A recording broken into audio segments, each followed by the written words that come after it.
ورحمۃ اللہ وبرکاتہ۔ میرا محترم بھائیو، بزرگوں، دوستوں، حضور صلی اللہ علیہ وسلم کے زمانے میں ایک مرتبہ تیز آندھی اور ہوا چلی۔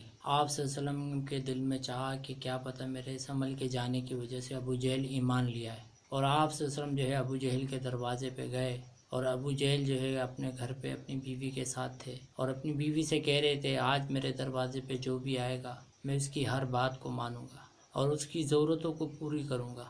تو آپ صلی اللہ علیہ وسلم نے جب ابو جہل کا دروازہ بجایا تو ابو جہل دروازے پہ گئے، کہنے لگے کون؟ آپ صلی اللہ علیہ وسلم فرمانے لگے، کہنے لگے چچا آپ کا بھتیجا۔ تو آپ صلی اللہ علیہ وسلم نے فرمایا کہ چچا آپ یہ کلمہ پڑھ لیں۔ تو ابو جہل کہنے لگے کہ بھتیجے میں نے آپ کو منع کیا تھا کہ آپ میرے دروازے پہ نہ آئے کریں۔ تو آپ صلی اللہ علیہ وسلم نے فرمانے لگے، کہنے لگے چچا آپ نے تو جو ہے دن کو منع کیا تھا، آپ نے تو رات کو نہیں منع کیا تھا۔ تو آپ صلی اللہ علیہ وسلم کے دل میں ایک چاہت تھی کہ کیا پتہ یہ ایمان لیا ہے، اور سب سے زیادہ تکلیفیں جو ہے آپ صلی اللہ علیہ وسلم کو جو ہے سب سے زیادہ تکلیفیں ابو جہل نے دی آپ کو، اور یہاں تک کہ آپ کے لیے دین کے کام میں بڑی رکاوٹیں ڈالی، آپ کو مکے سے بھی نکالا گیا، اور پھر بھی آپ کے دل میں یہ تھی کہ یہ ایمان لیا ہے۔ تو آپ صلی اللہ علیہ وسلم فرما رہے ہیں کہ موسیٰ علیہ السلام کا جو فرعون جو تھا وہ موت کے وقت پھر بھی ایمان لانا چاہ رہا تھا، میرا جو فرعون جو ہے موسیٰ کے فرعون سے بھی زیادہ سخت تھا۔ تو ایک مرتبہ حضور صلی اللہ علیہ وسلم نے صحابہ سے فرمایا کہ دیکھو اکرمہ آ رہا ہے، ابو جہل کا بیٹا، وہ کیا پتہ وہ ایمان لیا ہے۔ اور آپ صلی اللہ علیہ وسلم نے سارے صحابہ سے فرمایا کہ دیکھو وہ کوئی اس کے باپ کے بارے میں کوئی ایسے جملے عطا نہ کرنا جس کی وجہ سے اس کے دل میں نفرت نہ بیٹھ جائے، وہ ایمان لانے سے جو ہے وہ انکار نہ کر بیٹھے۔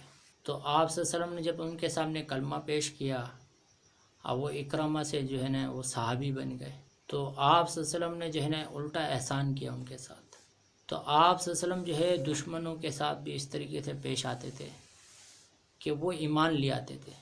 تو اس لیے کہ آج اس معاشرے میں یہ جو معاشرہ ہے، اس معاشرے میں جو ہے نا بڑوں کی دشمنی جو ہے اولادوں سے لیا ہے۔ آج یہ پوری دنیا میں یہی ہو رہا ہے کہ ہم جو دشمنی لیتے ہیں کہ بڑوں کی وجہ کی دشمنی جو ہے اولادوں سے لے لیتے ہیں، اور ان کے ساتھ اتنا ظلم زیادتیاں کرتے ہیں کہ وہ معاشرہ بگڑ جاتا ہے، تو دلوں کے اندر نفرتیں بیٹھ جاتی ہیں۔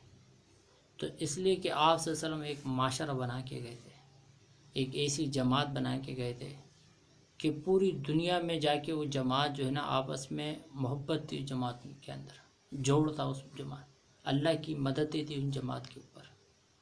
تو اس لیے کہ ہم ایک ایسا معاشرہ بنائیں کہ ہمیں دلوں کے اندر نفرتیں نہیں رکھنی ہے، محبتیں رکھنی ہے۔